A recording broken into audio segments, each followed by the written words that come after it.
بسم اللہ الرحمن الرحیم۔ الرحمن ہم نے پڑھ لیا الحمدللہ۔ علم القرآن، علمہ کا کیا مطلب ہوتا ہے؟ اس نے سکھایا، اس نے پڑھایا۔ کیا پڑھایا؟ القرآن۔ اب کس نے پڑھایا؟ رحمان نے پڑھایا۔ اس لیے بالکل فکر نہ کریں کہ اگر ہم ترجمہ یاد کرنے لگے ہیں یا ہم اگر کوئی بھی صورت یا کوئی بھی آیتیں ہم یاد کرنے کی کوشش کر رہے ہیں تو وہ مشکل ہوگی، کیونکہ جو چیز رحمان پڑھا رہا ہے وہ کبھی مشکل نہیں ہو سکتی۔ اور اگر ہم یہ سوچ کے پڑھیں کہ یہ میرے رحمان نے مجھے پڑھایا، علم القرآن، اللہ تعالیٰ نے نہیں کہا کہ میں نے نبی کو قرآن کی تعلیم دی، سب کو قرآن کی تعلیم اللہ تعالیٰ دے رہے ہیں۔ اب یہاں پر ہمارا استاد کون ہے؟ رحمان۔ اور اس کی کون سی صفت اللہ تعالیٰ نے اپنی ساتھ علم القرآن کے ساتھ رکھی؟ رحمان، رحم کرنے والی، کہ بہت سافٹلی، بہت پیار سے، بہت رحم کے ساتھ، بہت پیارے طریقے سے تمہیں پڑھایا۔ القرآن، اب یہاں پھر وہی آ گیا، ال کا مطلب ہے خاص، the book۔ اب کون سی، اب دیکھیں قرآن کیا ہے؟ قرآن کا جو ہے قرن، قاف را نون، یہ اس کا روٹ آ گیا۔ قرن کس کو کہتے ہیں؟ ساتھی کو کہتے ہیں۔ جو انسان قرآن کو دنیا میں اپنا ساتھی بنا لے گا، اس کے ساتھ بہترین وقت جو سپینڈ کرے گا، تو انشاءاللہ تعالیٰ دنیا میں تو وہ گائیڈنس دے گا ہی دے گا، قبر میں بھی ایک بہترین خوش شکل ساتھی کی شکل میں انسان کے پاس آئے گا۔ اسی لیے ہم دعا مانگتے ہیں نا، اللہم آنس وحشتی فی قبری، اللہم ارحمنی بالقرآن العظیم واجعلہ لی اماما ونورا وہدا ورحمہ، اللہم ذکرنی منہ ما نسیت وعلمنی منہ ما جہلت وارزقنی تلاوتہ آناء اللیل وآناء النہار واجعلہ لی حجتا یا رب العالمین۔ اور قیامت کے دن قرآن اپنے پڑھنے والوں کی حق میں اللہ تعالیٰ سے حجت کرے گا، سفارشی ہوگا۔ جس طرح آپ دیکھیں سورہ ملک جو انسان رات کو پڑھ کے سونے کی عادت بنا لیتا ہے، تو ہمیں حدیث سے کیا پتہ چلتا ہے کہ سورہ ملک ایک تو عذاب قبر سے روکتی ہے، اور دوسری چیز کہ قیامت کے دن وہ اپنے رب سے جھگڑا کرے گی کہ یا اللہ یہ بندہ مجھے پڑھ کے سوتا تھا تو آپ اس کو بخش دیں، اور اس وقت تک وہ جھگڑتی رہے گی جب تک کہ اللہ تعالیٰ اس بندے کو معاف نہیں کر دیں گے۔ اسی طرح آپ دیکھیں اس میں کیا خاص چیز ہے، القرآن ہے نا، کیا خاص چیز ہے کہ ہر حرف پہ اتنے زیادہ انسینٹیوز اللہ نے ہمیں دیے ہیں کہ پڑھو تو صحیح، کیونکہ رحمان پڑھا رہا ہے تو یہ رحم ہی ہے نا کہ انسینٹیوز دے رہے ہیں کیا، کہ ہر حرف پہ 10 نیکیاں۔ آپ صلی اللہ علیہ وسلم نے فرمایا کہ الف لام میم ایک حرف نہیں ہے، الف لام اور میم 3 حروف ہیں، 30 نیکیاں تو صرف الف لام میم پڑھنے پہ ہی مل گئی۔ اسی طرح اگر ہم قرآن پڑھنے کے لیے، اس کا علم حاصل کرنے کے لیے کہیں چل کے جاتے ہیں، کہیں تھوڑا دور ہمیں جانا پڑتا ہے، تو ہر قدم پہ 10 نیکیاں فرشتے لکھتے چلے جاتے ہیں۔ اسی طرح فرشتے اپنا سایہ کیے ہوتے ہیں جس مجلس میں قرآن پڑھا اور پڑھایا جا رہا ہوتا ہے۔ جس طرح اور پھر جہاں پہ قرآن پڑھا جا رہا ہوتا ہے پھر وہاں فرشتوں کی موجودگی کا ایک واقعہ جیسے ہم نے پہلے سورہ بقرہ میں بھی پڑھا تھا کہ ایک صحابی تھے، وہ ایک دن تہجد کے وقت، فجر کے وقت سورہ بقرہ پڑھ رہے تھے، تو پاس ہی ان کا گھوڑا بندھا ہوا تھا اور چھوٹا بچہ بھی ان کا یحییٰ سو رہے تھے۔ تو کہتے ہیں کہ وہ صحابی کہتے ہیں کہ میں جب پڑھ رہا تھا تو اچانک میرا جو گھوڑا ہے وہ بدکنے لگا اور بے چین ہونے لگ گیا، تو کہتے ہیں میں نے تلاوت روک دی تھوڑی دیر کے لیے تو وہ ٹھیک ہو گیا، پھر دوبارہ میں نے پڑھنی شروع کی تو وہ پھر اسی طرح اچھلنا شروع ہو گیا اور بے چین ہو رہا تھا۔ کچھ دفعہ اس طرح 3-4 دفعہ ایسا کرنے کے بعد کہتے ہیں کہ میں نے پھر سلام پھیر دیا اور میں نے تلاوت روک دی۔ وہ کہتے ہیں بے اختیار ویسے ہی میری جب نگاہ اوپر کی طرف گئی، آسمان کی طرف، تو میں نے دیکھا کہ بہت بڑی جیسے چھتری جیسی ہے اور اس کے اندر چھوٹے چھوٹے ایسے دیے ہیں، چراغ ہیں، جیسے آپ سمجھ لیں بہت بڑا شینڈلیئر ان کو نظر آیا، اور وہ آہستہ آہستہ آسمان کی طرف جا رہا تھا اور پھر وہ غائب ہو گیا نظروں سے۔ صبح کو جب آپ صلی اللہ علیہ وسلم کے پاس گئے اور آپ صلی اللہ علیہ وسلم سے انہوں نے سارے واقعے کا ذکر کیا تو انہوں نے کہا کہ تمہیں چاہیے تھا کہ تم پڑھتے رہتے، کیونکہ یہ فرشتے تھے جو تمہاری آواز سن کے، وہ ڈیفینیٹلی اتنی اچھے طریقے سے قرات کر رہے تھے کہ انہوں نے کیا کہا کہ اگر تم کرتے رہتے تلاوت تو وہ اتنا نیچے آ جاتے کہ پھر لوگوں کی نگاہوں سے چھپ نہ سکتے، یعنی لوگ بھی ان کو دیکھتے۔ تو انہوں نے کہا کہ مجھے ڈر تھا کہ میرے بیٹے کے اوپر میرا جو گھوڑا ہے وہ اس کے اوپر نہ چڑھ جائے، تو اس لیے میں نے روک دیا۔ تو آپ صلی اللہ علیہ وسلم نے کہا کہ تمہیں چاہیے تھا کہ پڑھتے رہو، اور آئندہ اگر ایسی فیلنگ ہو تو پڑھتے رہنا۔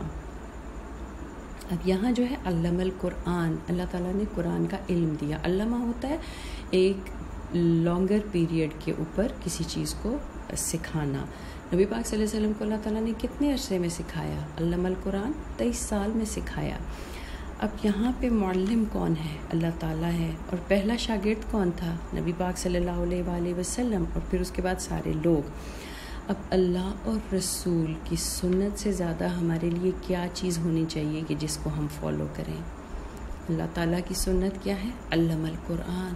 اور نبی پاک صلی اللہ علیہ وسلم کی سنت کیا تھی کہ پہلے انہوں نے قرآن سیکھا اور پھر انہوں نے قرآن سکھایا۔ آپ صلی اللہ علیہ وسلم کی حدیث کا مفہوم ہے نا کہ تم میں سے بہترین وہ ہے جو قرآن کو سیکھے اور اس کو سکھائے۔ آپ صلی اللہ علیہ وسلم کی ایک حدیث کا مفہوم ہے، اے ابو ذر تم صبح اٹھتے ہی قرآن کی ایک آیت سیکھ لو تو وہ تمہارے لیے 100 رکعت نفل ادا کرنے سے زیادہ بہتر ہے۔ اسی طرح ایک دفعہ آپ صلی اللہ علیہ وسلم اصحاب صفا کے پاس گئے اور ان سے آپ صلی اللہ علیہ وسلم نے فرمایا کہ کیا تم میں سے کوئی شخص یہ چاہتا ہے کہ وہ روز صبح بطحان اور حقیق جائے؟ اب یہ ان کی 2 بڑی سپر مارکیٹس تھیں کہ وہاں جائے اور 2 موٹی تازی فربا اونٹنیاں لے آئے بغیر اس کے کہ اس نے کسی کا حق مارا ہو، یعنی مفت میں لے آئے اور کسی سے چرا کے یا چھپا کے نہیں لانی، اس کو وہاں پہ جائے اور وہ اس کے لیے ہوں گی، وہ لے آئے۔ اب آپ دیکھیں اونٹنی جو ہے وہ ایک تو ویسے ہی ان کے لیے بہت زیادہ ایک ویلیوبل چیز تھی عربوں کے لیے، اور ویسے بھی آپ دیکھیں آج بھی اگر آپ ایک اونٹنی خریدیں جو موٹی تازی اچھی ہو تو تقریباً لاکھ روپے کے آس پاس تو اس کی قیمت ہے۔ اب کتنا بڑا انسینٹیو ہے کہ 2 لاکھ روپے روزانہ آپ کو اگر ملے۔ ہم دیکھیں کئی دفعہ بندے کا دل کر رہا ہوتا ہے نا ہم ایسے فالتو بیٹھے ہیں، چلو کوئی آن لائن جاب ہی ڈھونڈ لیتے ہیں، اور پھر ڈھونڈ رہے ہوتے ہیں اس کی کتنی ہمیں کتنے آورز کے بعد کتنے پیسے ملیں گے۔ نہیں یہ تو بہت تھوڑے ہیں، میں خواہ اتنا ٹائم لگائیں۔ اب آپ صلی اللہ علیہ وسلم نے کیا فرمایا کہ 2 موٹی تازہ فربا اونٹنیاں مفت میں لے آئے۔ اب یہ ملٹی پلائی بھی ہوتی ہیں کیونکہ جو اونٹنیاں وہ بچے بھی دیتی ہیں اور وہ گرو کرتی چلی جائیں گی۔ تو سب نے کہا کہ ضرور یا رسول اللہ، ایسی تجارت کون نہیں چاہے گا کہ ہمیں ایسا موقع نہ ملے۔ آپ صلی اللہ علیہ وسلم نے فرمایا تو جو کوئی 2 آیتیں سکھائے وہ ان 2 اونٹنیوں کا اجر پائے، یعنی 2 آیتیں، صرف 2 آیتیں سکھانا اتنی بڑی بات ہے کہ اللہ تعالیٰ کے رسول نے کیا بتایا کہ اس کا اجر اس سے بھی زیادہ ہے۔ جو یہ فائدہ آپ کو بظاہر لگتا ہے کہ 2 اونٹنیاں روز کی فری میں مل جائیں، اس سے کہیں زیادہ اس کا اجر ہے۔ اسی طرح اللہ تعالیٰ اپنے جو ہیں بندے، اللہ تعالیٰ کیا فرشتے مقرر کیے ہوئے کہ جو قرآن کی تعلیم دینے والے ہیں ان کے لیے وہ فرشتے کیا کرتے ہیں؟ دعائیں کرتے ہیں۔ اسی طرح زمین کے سارے چرند پرند، سمندر کی مچھلیاں، اب امیجن کریں کتنے جانور ہوں گے دنیا میں، اور کتنے چرند پرند، سارے پرندے بھی اور نیچے جتنے بھی چھوٹے انسیکٹس بھی آ گئے، سمندر کی مچھلیاں، یہاں تک کہ زمین میں چلنے والی ساری چیونٹیاں تک اس بندے کے حق میں دعا کرتی ہیں۔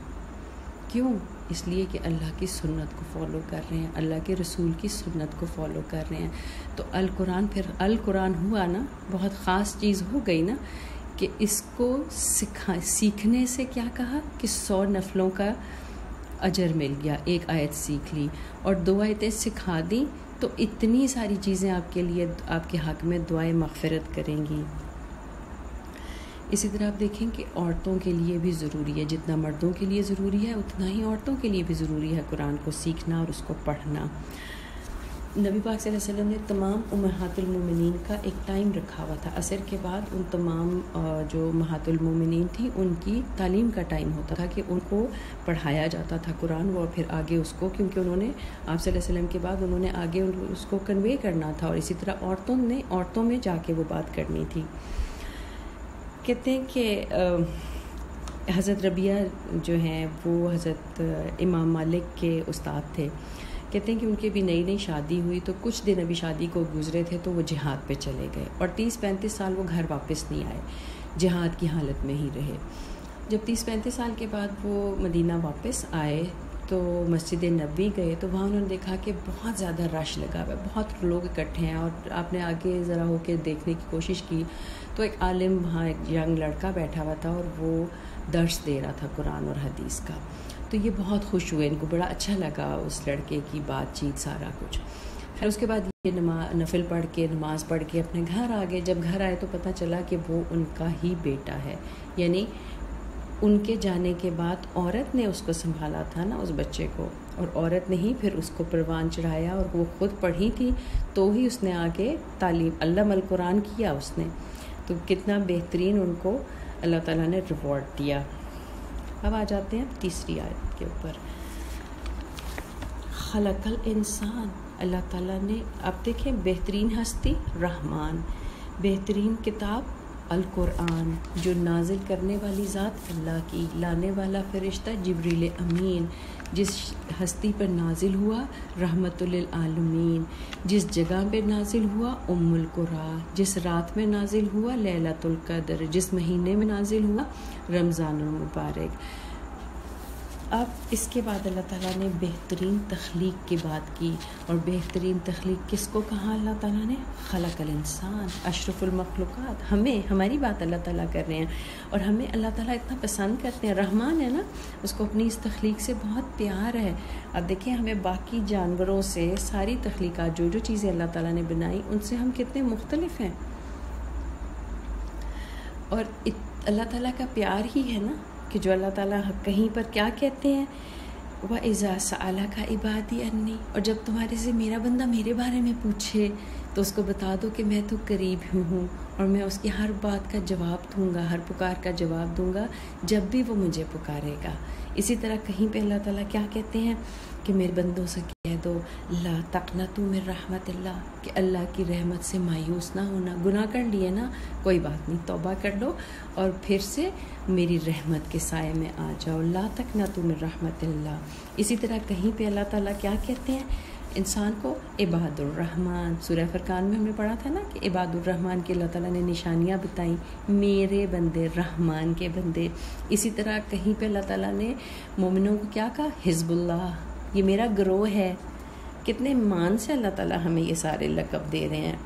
اور پھر ساتھ ہی کیا کہہ دیا کہ تمہارے لیے بنایا جو کچھ زمینوں میں ہے, جو کچھ آسمانوں میں ہے, وہ سب کچھ میں نے تمہارے لیے بنایا ہے. لکم, کم کا سکھایا ہے, تم سب کے لیے, انسانوں کے لیے بنایا. بناتے ہی سب سے پہلے کیا کیا؟ فرشتوں سے سجدہ کرایا. پھر اس کے بعد جنت بنا دی, اور جنت کی سیر بھی کرا دی دنیا میں بھیجنے سے پہلے, کہ یہ دیکھو کیا کیا کچھ ہے اس جنت میں, جس کے درخت کا ہی ہمیں جب آپ صلی اللہ علیہ وسلم نے بتایا طوبہ, جو قرآن میں مینشنڈ ہے یہ لفظ, اور طوبہ کی جو ڈیٹیل ہے وہ آپ صلی اللہ علیہ وسلم نے کیا بتائی کہ ایک تیز ترین سوار اس کے سائے میں ایک طرف سے چلنا شروع کرے تو 40 سال میں وہ دوسرے کنارے تک پہنچتا ہے. اور یہ وہ درخت ہے جس سے تمام جنتیوں کے لباس بنائے جائیں گے, ہر رنگ کے اس کے اوپر پتے ہوں گے, یا اللہ بہتر جانتا ہے کیا اس کے فائبر ہوگا, کیا ہوگا, لیکن جو حدیث ہمیں بتاتی وہ یہ ہے کہ تمام جنتیوں کے لباس اسی درخت سے حاصل کیے جائیں گے. تو پھر اللہ تعالیٰ نے اس بہترین تخلیق کو کیا چاہیے؟ اس بہترین تخلیق کو چاہیے نا کہ بندے کا پتر جس کو کہنا چاہیے کہ انسان بن کے رہے. اچھا, انسان کا روٹ کیا ہے؟ الف, نون اور سین. انس ہم کہتے ہیں نا, انس ہے جی, مجھے محبت ہو گئی. انسان کے اندر یہ ایک چیز ڈالی ہوئی ہے اللہ تعالیٰ نے, انس ڈالا ہوا ہے کہ وہ محبت کرتا ہے, اور وہ محبت کیے جانا چاہتا ہے. اس کا دل کرتا ہے کہ کوئی اس سے محبت کرے, کسی کو وہ محبت کرے اور کوئی اس سے محبت کرے. اور اسی انسٹنکٹ کے تحت آپ دیکھیں ہم دنیا میں کتنی محبتیں کرتے ہیں. ہم اپنے بچوں سے محبت کرتے ہیں, اپنے ماں باپ سے محبت کرتے ہیں, ہم اپنے خامن سے محبت کرتے ہیں, خامن بیوی سے محبت کرتے ہیں, اپنے دوستوں سے محبت کرتے ہیں. لیکن یہ ساری محبتیں کیا ہوتی ہیں؟ ایک تو ہمیں کسی نہ کسی وقت ان محبتوں سے تکلیف بھی پہنچتی ہے, ٹوٹتے ہیں ہم ان محبتوں کے ہاتھوں, ہم بہت زیادہ ڈپریشن میں چلے جاتے ہیں. اور اسی طرح یہ محبتیں ہمیشہ نہیں رہتی, انہوں نے ختم ہو جانا ہے. کوئی بچھڑ جائے گا, کسی جگہ چلا گیا, جیسا بچے بڑے ہوتے ہیں اپنے اپنے زندگی میں مگن ہو جاتے ہیں, یا الٹیمیٹلی سب نے مر کے علیحدہ ہو جانا ہے، لیکن اگر رحمان سے محبت کر لی جائے، اگر انسان اپنے رب سے محبت کر لے، جس کو کہتے ہیں نا فال ان لو، جب کسی کے ساتھ یہ ہوتا ہے کہ وہ سمن فالز ان لو وتھ سمن، تو کیا ہوتا ہے، اس کی ایگو، اس کی پسند، اس کی ناپسند، ہر چیز ختم ہو جاتی ہے. جس طرح آپ دیکھیں جیسے شادی کے بعد کیا ہوتا ہے کہ میاں کی پسند پہ بیوی ہر چیز چل رہی ہوتی ہے، اس کی جو اس کو کپڑے پسند ہیں، جو اس کو رنگ پسند ہے، جو اس کو میک اپ پسند ہے، جو اس کو ہیئر ڈو پسند ہے، جو کچھ پسند ہے. کیونکہ آپ اس سے پیار کر رہے ہوتے ہیں، تو اپنی پسند پیچھے چلے جاتی ہے اور اس کی پسند آگے آ جاتی ہے، اس کے رنگ میں رنگ جاتے ہیں. تو رحمان نے کیا کہا ہمیں قرآن میں، صبغۃ اللہ، اللہ کا رنگ. کیا کہا، اللہ کے رنگ سے بہتر اور کون سا رنگ ہو سکتا ہے. اللہ کے رنگ میں رنگ جاؤ، جیسا وہ تمہیں چاہتا ہے ویسے بن جاؤ. تو پھر کیا ہوگا، اولئک هم المفلحون کی کیٹیگری میں، سابقون السابقون کی کیٹیگری میں انشاءاللہ تعالی چلے جاؤ گے. اب جب کبھی کوئی انسان صبغۃ اللہ میں رنگ جاتا ہے، اللہ کے رنگ میں رنگ جاتا ہے، رحمان کی محبت میں گرفتار ہو جاتا ہے، تو اللہ تعالیٰ بھی اس سے محبت کرنے لگ جاتے ہیں. پھر اللہ تعالیٰ جبریل امین کو اپنے پاس بلاتے ہیں، ان کو کہتے ہیں وہ فلاں بندہ. اب اپنے آپ کو ذرا پلیس کر کے رکھیں کہ اگر اللہ ہمیں ان خوش نصیبوں میں شامل کر دیں جن کو اللہ پسند کرنے لگ جائیں، جن سے اللہ محبت کرنے لگ جائیں، تو کتنے لوگوں میں سے اللہ تعالیٰ اس ایک بندے کو پوائنٹ آؤٹ کر کے کہتے ہیں کہ وہ جو بندہ ہے نا فلاں، وہ مجھے بہت اچھا لگنے لگ گیا ہے، میں اس سے پیار کرتا ہوں، وہ مجھے پسند ہے، تم بھی اس سے محبت کرو. جبریل امین بھی اس سے محبت کرنے لگ جاتے ہیں.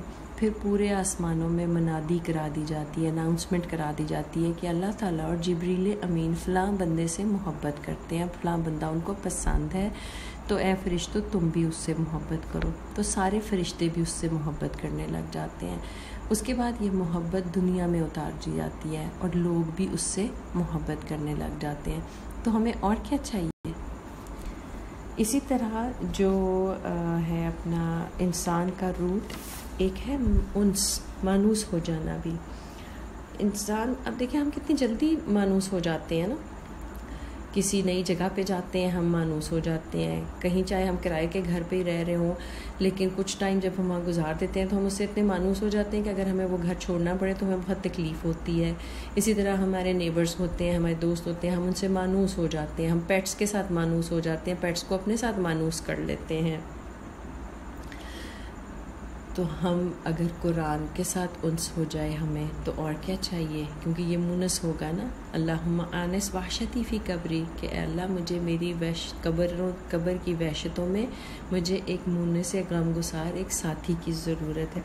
اسی طرح انسان کا ایک روٹ نسی بھی ہے، نون سین یا چھوٹی یہ نسی، نسیان. آپ دیکھیں نسیان کی بیماری ہوتی ہے نا، جو بھول جاتے ہیں لوگ، اس کو کہتے ہیں نسیان کی بیماری. تو انسان کا روٹ ایک کیا ہے، نسی، انسان بھول جاتا ہے. اسی لیے تو قرآن کا اللہ تعالیٰ نے علم دیا، علمہ القرآن، اور 23 سال میں دیا قرآن کا علم. کیوں؟ کیونکہ تم بھول جاؤ گے. اللہ تعالیٰ کو پتہ ہے کہ تمہارے روٹ میں ہے، تمہارا مادہ ہے، تمہارے اندر یہ چیز ہے کہ تم بھول جاؤ گے. اسی لیے قرآن کا ایک مطلب یہ بھی ہے نا، بار بار پڑھی جانے والی کتاب، کہ بار بار پڑھا جائے. اسی لیے کیا ہوگا کہ تم بھولتے رہو گے، تمہیں میں یاد کراتا رہوں گا، بار بار پڑھتے رہو گے اس کو. اسی طرح جو قرآن کا ہے ایک اور مطلب کہ یہ جوڑنے والا ہے، تو اللہ کے ساتھ بندے کو جوڑتا ہے.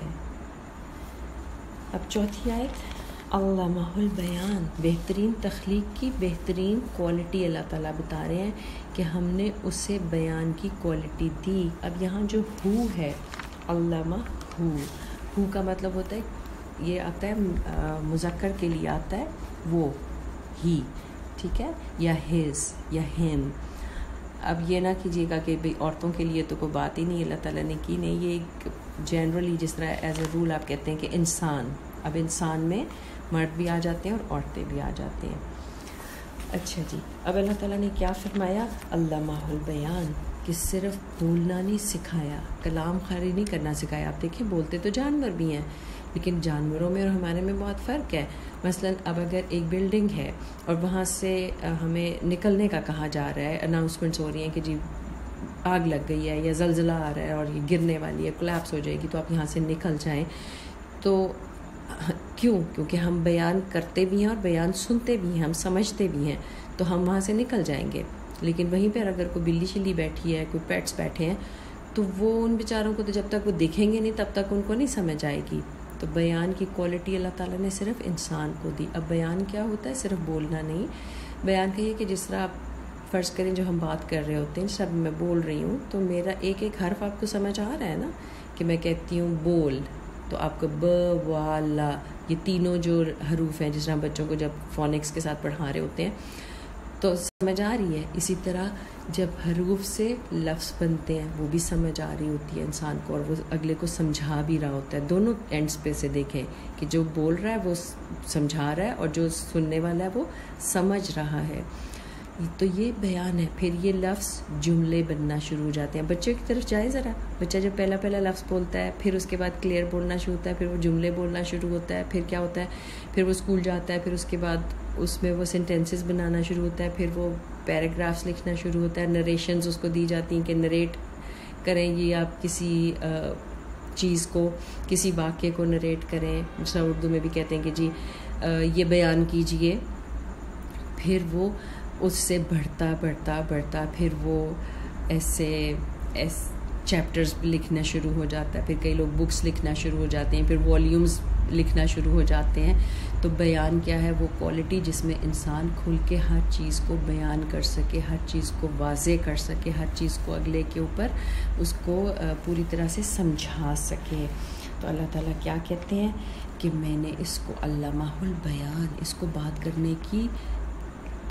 کرنے کی کوالٹی دی. اور صرف بات نہیں کر رہی، صرف کفے کی طرح کائیں نہیں کر رہا، بلکہ کیا کر رہا ہے؟ اپنا مطلب سمجھا رہا ہے، مبین بیان کر رہا ہے، کھول کے بتا رہا ہے. اسی طرح بیان میں کیا چیز آتی ہے کہ انسان کو غلط اور صحیح کے بیچ میں فرق کرنا آئے، کہ وہ بتا سکے کہ یہ چیز غلط ہے، یہ چیز صحیح ہے، یہ گناہ ہے، یہ ثواب ہے، یہ رائٹس اینڈ رانگس، ساری جو چیزیں ہیں ڈوز اینڈ ڈونٹس، وہ سارے کچھ واضح کر کے بتا سکے. اب دیکھیں ہم کتنا کچھ بیان کر لیتے ہیں نا، ہم کتنا کچھ ایکسپلین کر لیتے ہیں. آپ ایک میڈیسن کی اس میں چلے جاتے ہیں آپ، تو کتنی ساری اس کی آگے سے برانچز چل رہی ہیں کہ پورے اور ایک آرگن کے اوپر پوری ایک اسپیشلائزیشن چل رہی ہے، اور اس کے اوپر کتنے سال وہ بیان کی جاتی ہیں، پھر ان کو یاد کی جاتی ہیں، پھر فردر وہ نریٹ کی جاتی ہیں، پھر اس کے اوپر ساری ریسرچ چلتی ہے. یہ سارا کچھ بیان میں آ جاتا ہے کہ اللہ تعالیٰ نے بیان کرنے کی صلاحیت انسان کو دی. اب دیکھیں ہم بہت چیزیں بیان کرتے ہیں، مثلا ہم کسی سے بہت امپریس ہو جاتے ہیں تو ہم اس کی بھی ہر چیز بیان کرتے ہیں. کسی سے ہمیں جیلیسی ہوتی ہے تو ہم اس کی ہر خرابی جو اس میں نہیں بھی ہوتی وہ بھی ہم بڑی ڈیٹیل سے بیان کر رہے ہوتے ہیں. اسی طرح اگر کسی نے ہمیں کوئی تکلیف دی ہے، کسی ہمیں کوئی تکلیف پہنچی ہے، کوئی ہمیں دکھ پہنچا ہے، تو ہم ہر جگہ پہ جا کے اس کو بیان کر رہے ہوتے ہیں کہ نہیں؟ ہر چیز بیان کر رہے ہوتے ہیں نا. لیکن اصل جو چیز بیان کرنی ہے، علامہ القرآن کیا تھا اللہ تعالیٰ نے، تو علامہ البیان اس کے ساتھ ریلیٹڈ ہے کہ جو میں نے تمہیں قرآن کا علم دیا اس کو آگے بیان کرو، آگے بتاؤ. کیونکہ ہم امت وسط ہیں، اور امت وسط کی یہ ڈیوٹی ہے کہ اس نے اللہ تعالیٰ کی بات کو لوگوں تک پہنچانا ہے. نبی پاک صلی اللہ علیہ وسلم اپنا کام کر کے چلے گئے، صحابہ اپنا کام کر کے چلے گئے، تبع تابعین اپنا کام کر کے چلے گئے، اولیاء اللہ اپنا کام کر کے چلے گئے. آج کس نے یہ کام کرنا ہے؟ کیا مسجد میں بیٹھے ہوئے مولویوں نے صرف یہ کام کرنا ہے، یا جو ہمارے علماء ہیں انہوں نے کرنا ہے؟ نہیں، ہم امت وسط ہیں. جنت میں تو ہم نے ساروں نے جانا ہے، ٹھیک ہے؟ امت وسط کا ٹیگ تو ہم نے سب نے لگانا ہے، مزے تو ہم نے سب نے کرنے ہیں جنت کے. لیکن کام جو ہے وہ صرف مولوی کریں نہیں، ہم سب نے یہ کام مل کے کرنا ہے. بالکل اسی طرح کہ جس طرح ہم آج اقرا کو پڑھتے تو ہیں، لیکن کس سے پڑھنا چاہیے؟ اقرا بسم ربک الذی خلق، اس کے نام سے پڑھو جس نے تمہیں تخلیق کیا ہے. اب یہ صرف 4 آیتیں ہم نے پڑھی اور بہت چھوٹی سی ہیں، لیکن ابھی بھی مجھے لگتا ہے کہ جیسے ہم پوری طرح ان کو ایکسپلور نہیں کر سکے، پوری طرح اس کی ڈیپتھ میں نہیں جا سکے. چھوٹا سا ایک سام اپ اس کو کر لیتے ہیں کہ کوئی بھی بات کب اثر کرتی ہے، اس کے لیے بیسک کیا شرائط ہوتی ہیں. ایک تو یہ کہ بات کرنے والا کون ہے. اب دیکھیں کئی دفعہ ہوتا ہے کہ اسکول میں جس طرح ٹیچرز ہوتے ہیں اور بچے، ہم خود بھی اسی فیس سے گزرے ہیں کہ جو ٹیچر ہمارا پسندیدہ ہوتا ہے ہم اس کی کلاس کو زیادہ انجوائے کرتے ہیں، اور جو ٹیچر ہمیں لگتا ہے کہ اس کو تو آتا جاتا ککھ نہیں ہے اور کوئی اس کو صحیح سمجھ بھی نہیں آتی, صحیح پڑھا بھی نہیں سکتا, تو اس کی کلاس میں جانے سے ہم کتراتے ہیں, بچے اس کی کلاس کو بنک کر دیتے ہیں یا بیٹھ کے سلا کے اس کلاس میں سے باہر آ جاتے ہیں. تو سب سے پہلے کیا ہے کہ کون پڑھا رہا ہے, کون بتا رہا ہے آپ کو وہ بات, کون بتا رہا ہے, کرنے والا کیا ہے, اس کی کیا کوالیفیکیشن ہے, کیا وہ جس ٹاپک پہ آپ سے بات کرنا چاہ رہا ہے وہ اس کو کچھ پتہ بھی ہے یا نہیں. فرض کریں کوئی آ کے کہے کہ جی میں آپ کو کیمسٹری کے اوپر بہت ڈسکشن کر سکتا ہوں یا میں پولیٹکس پہ بہت ڈسکشن کر سکتا ہوں, اور اس کو بالکل الف بے بھی نہ پتہ ہو کسی چیز کا, تو کیا ہوگا, 2 منٹ کے بعد وہ ہمیں بور کرنا شروع کر دے گا. اسی طرح کہہ کیا رہا ہے, مواد کیا ہے, کانٹینٹ کیا ہے, اس کی گفتگو کا کانٹینٹ کیا ہے, کیا وہ ہمارے لیے انٹرسٹنگ ہے, کیا ہمارے لیے کوئی فائدہ اس میں ہمیں ملے گا. فرض کریں کوئی ہمیں اگر ریسیپی بتا رہی ہے, جس طرح ہم خواتین کی تو دنیا شروع اور ختم ہی ریسیپیز پہ ہوتی ہے نا, تو اگر کوئی ریسیپی بتا رہی ہے تو ہم دیکھیں گے کہ ہاں اچھا یہ ہے, یہ چیزیں تو یہ تو میرے گھر والوں کو بہت پسند آئیں گی, بہت فیسینیٹ ہو رہے ہوتے ہیں ہم, تو ہم اس چیز کو دیکھتے ہیں کہ یہ چیز جو کانٹینٹ ہے کیا یہ میرے فائدے میں ہے, صرف لفاظی تو نہیں کر کے جا رہا بندہ, اصل میں کچھ مجھے فائدہ بھی پہنچا رہا ہے. اور اسی طرح اس کا طریقہ کیا ہے بات کرنے کا. فرض کریں کہ اب اگر ٹیچر کوئی لے لیں, اس کو بہت نالج ہے, فلی گراسپ ہے, اس کو ہر چیز جو کچھ وہ جس چیز کو پڑھانے آیا ہے اس کو ہر چیز کا پتہ ہے, بہت بہت ماسٹر ہے وہ اپنے فیلڈ میں, لیکن وہ اگر آ کے ایک رٹائے طریقے سے کر کے ایک ٹون میں آپ سے بات کرتا ہے اور چلا جاتا ہے, نہ آپ کی پارٹیسپیشن اس میں ہوتی ہے, نہ آپ کے کوئی سوالوں کے جواب دیتا ہے, تو کیا ہوگا, ظاہر ہے اس سے ہم کوئی فائدہ نہیں اٹھائیں گے. اب یہ جو ساری جو ہے قرآن پاک کی یہ جو 4 آیتیں ہم نے پڑھیں, اس میں آپ دیکھیں کہ یہ اثر کرتی ہے دلوں پہ اثر, قرآن کی ہر آیت دلوں پہ اثر کرتی ہے. کیوں؟ کیونکہ وہ جو پہلی ہم نے بات کی تھی کہ کون بات کر رہا ہے, اس کا علم کیا ہے, اس کو کتنا اپنے فیلڈ پہ اپنے جو ٹاپک ہے اس کے اوپر کتنا عبور حاصل ہے. تو بات کرنے والا کون ہے؟ اللہ تعالیٰ. کس کا کلام ہے؟ رحمان کا کلام ہے. اور وہ کیا کہہ رہا ہے جو ہمارے فائدے میں ہے, سراسر ہدن, ہمارے لیے کیا ہے, ہدایت اور شفا ہے. کس کے لیے؟ جو ہمارے دلوں میں ہے. قرآن کو اللہ تعالیٰ نے شفا کہا نا, اور ہدایت کہا.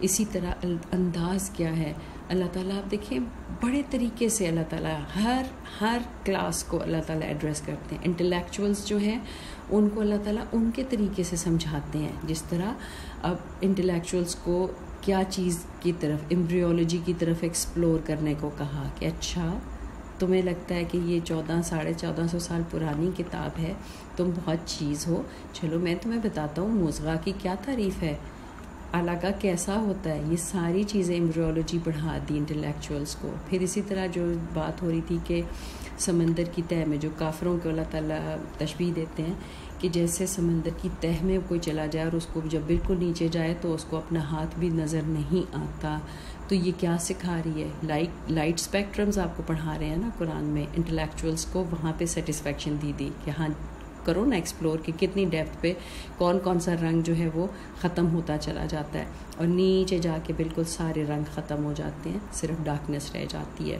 اسی طرح واٹر سائیکل کا جب بتایا گیا, اسی طرح آپ کی باقی جتنے سسٹمز آپ کو پڑھائے گئے. پھر اسی طرح انٹلیکچوئلس کو بتایا کہ کیا مرج البحرین یلتقیان, یا اسی صورت میں انشاءاللہ ہم پڑھیں گے کہ میٹھا اور نمکین پانی, سرفیس ٹینشن پڑھا دی گئی کہ جو اوپر فلوٹ کر رہی ہیں, واٹر ڈسپلیسمنٹ پڑھا دی گئی کہ جہاز کیسے تیرتے پھر رہے ہیں. تو انٹلیکچوئلس کے لیے بھی ہے قرآن میں مواد, اللہ تعالیٰ ان کو ان کے طریقے سے سمجھاتے ہیں.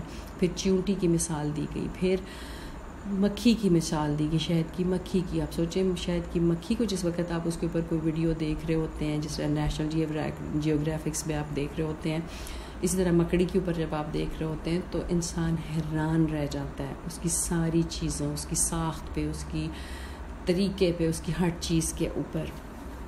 پھر عام لوگوں کے لیے بھی قرآن ہے, اسی میں آپ ابھی ہم جب پڑھیں گے آگے تو عام بندوں کو کس سے سکھایا؟ ان کو اونٹوں سے بہت محبت تھی نا، تو اللہ تعالیٰ نے اونٹ کی بھی مثال دے دی کہ اونٹ کی طرف دیکھو کہ میں نے اس کو کیسے بنایا، کیونکہ یہ اونٹوں سے چلتے پھرتے تھے نا. پھر اللہ تعالیٰ نے کہا کہ کیا انہوں نے اونٹ کی طرف نہیں دیکھا کہ ہم نے اس کو کیسے، اس کی ساخت کیسی تھی، کیسے ہم نے اس کو بنایا. اونٹوں کو تو یہ بہت فرسٹ ہینڈ ایکسپیرینس ان کا تھا.